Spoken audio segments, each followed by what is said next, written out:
Hi, I'm Jarilyn Fox, President and Publisher of Business News Group and today's host of MBN-TV.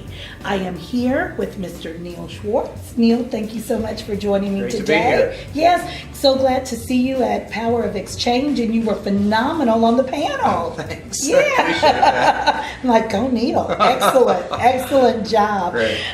Neil is Vice President and General Manager, North American Parts Operations for Toyota. And today we're just going to talk a little bit. No heavy lifting is my motto, Okay, so we got you covered, All right. okay?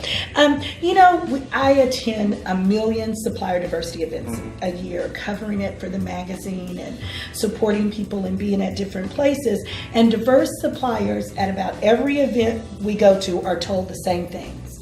You need to network. You need to show prospective clients that you really have a true value proposition. Hone your elevator speech. Make it something they'll remember. Don't promise what you can't deliver. And a number of the people that are at these audiences across the country, when I go to these events, hear this thing time and time again, and they take it to heart, but they still can't seem to land these contracts, right? So what's missing from the list, first of all?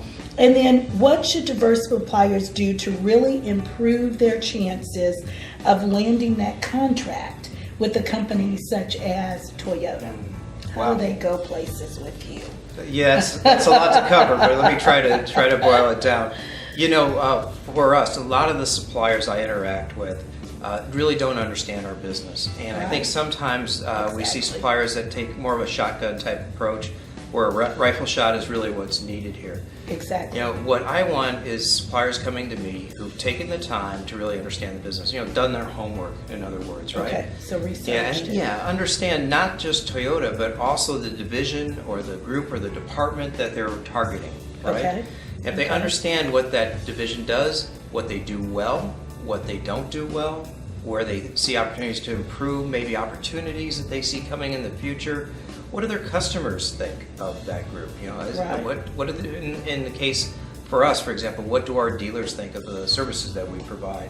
Are we meeting their needs? Can you bring us new ideas, along those lines?